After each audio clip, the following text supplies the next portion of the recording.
Welcome to the deep dive. You send us your sources, we pull out those crucial insights, the stuff that makes you feel informed without getting totally swamped. And today, we're digging into a recent YouTube chat with Jocko Willink, ex-Navy SEAL, now pretty big in the business world. Right. Our mission for you today, unpacking what he thinks about leadership, starting businesses, and that whole creative thing. Exactly. This is for you if you're, curious and want to get the gist of things quickly but properly. We'll cover his take on leadership, pretty straightforward, his different companies, and even how his kids' books, believe it or not, are becoming a Hollywood movie. Yeah, there might be some real aha moments in there about, like, seeing opportunities and actually, doing something about it. Okay, let's dive in. Let's start with leadership. Jocko's definition. Super simple. Getting people to do stuff. Ah, yeah, sounds easy. But he makes a point of saying that's not the same as just yelling orders or, using fear. No, exactly. That stuff might work for a second, he argues, but it's short-sighted. It doesn't last. Right, so real leadership is getting people to want to do the thing. Precisely. It's about having a shared vision, making sure everyone's interests sort of line up with the goal. That makes sense. Getting buy-in, not just forcing people. And he actually thinks leadership can be taught. He does. He even compared it, interestingly, to how psychologists help people overcome phobias. Something about exposure and practice, I think. Huh.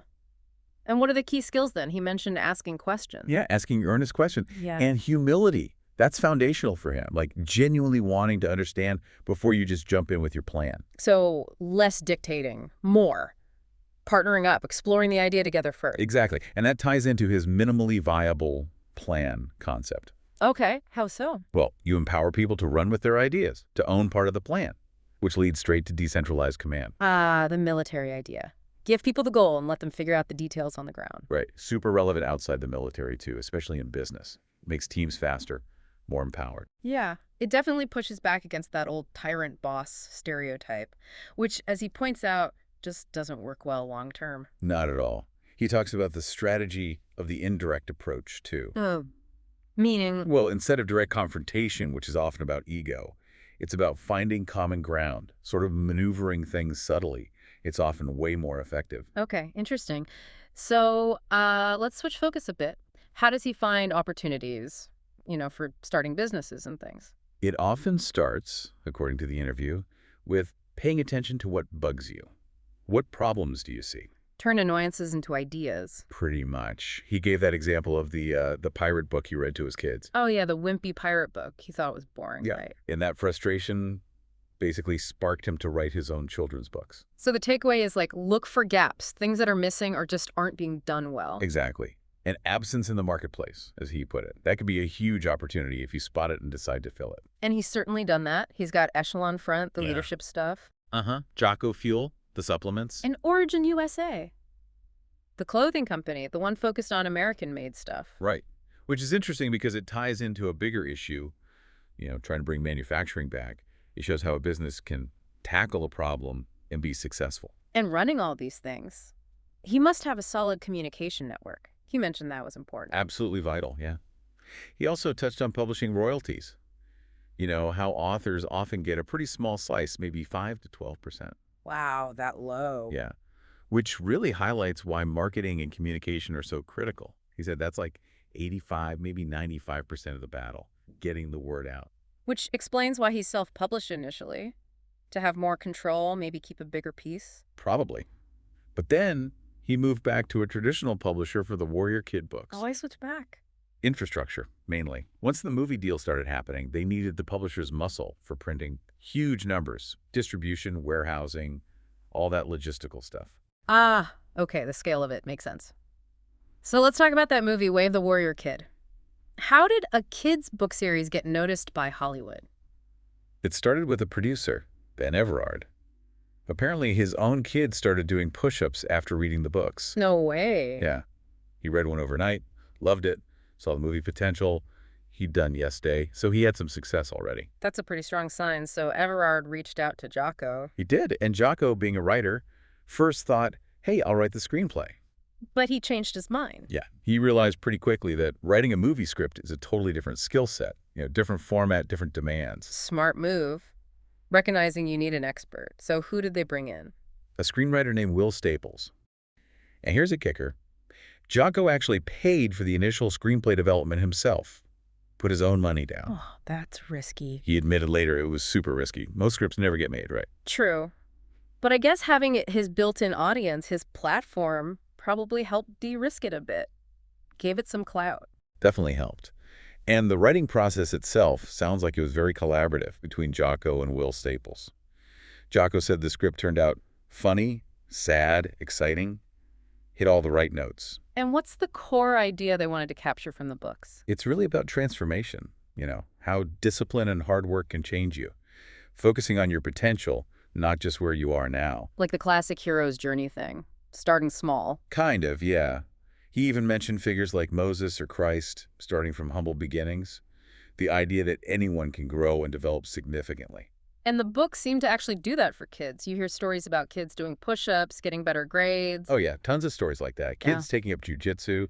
The impact seems pretty real. So where's the movie at now? It's in editing. Yeah. And yeah, it's live action, not animated. Cool. Who's in it? Anyone we'd know? Jude Hill is the kid, the main character.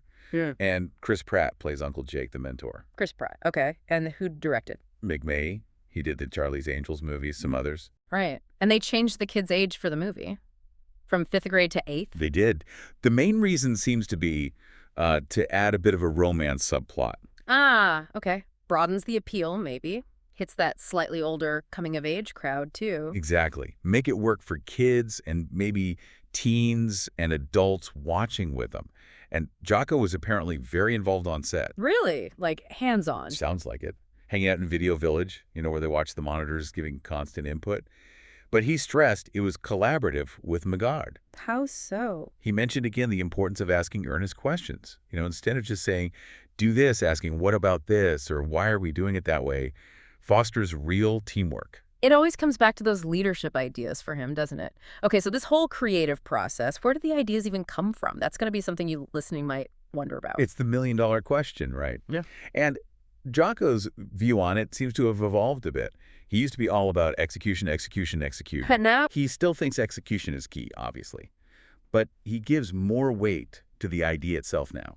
A really good idea, he feels, is valuable. Almost like a gift or a revelation sometimes. he used that Hollywood analogy, right? How they often stick to formulas because truly original ideas are hard to come by. Exactly. And he connects finding ideas to having a clear aim. What does he mean by aim? Like a goal? Yeah, basically. Your aim, your purpose, kind of filters what you notice. If your aim is true and you see a gap, a problem that needs fixing, he says it's almost a moral duty to act. And a huge opportunity. So having that focus helps you see the ideas. That seems to be the idea. And write them down immediately. He's big on that. Right. Because if you don't act on them, it's like you're punishing the part of your brain that generates them. You sort of shut it down. Interesting. He also talked about different kinds of ideas, didn't he? Yeah, like the spontaneous ones, the boom ideas that just hit you. Yeah. He mentioned his book, Mikey and the Dragons, is like that. And the other kind. The kind you get by squeezing your brain, as he put it. Deliberate, focused effort. Sitting down and grinding it out. Which requires discipline. Absolutely. Daily practice, like writing every day. Mm-hmm. He sees creativity like a muscle. The more you work it, even when it feels hard, the stronger it gets. Right. That persistence pays off. And you mentioned the movie aiming a bit older.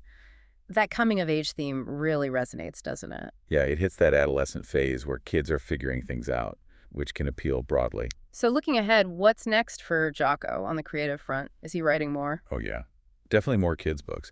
And he mentioned another novel, Final Spin, which is also optioned for a movie. Wow, another one. Yeah. And for that one, he actually did write the screenplay himself. He's busy. And he made a point about how easy it is to create stuff today, tool-wise. Totally. Your phone can be a movie camera or a podcast studio. Writing is easier than ever to just do. His advice, don't just try to stand out.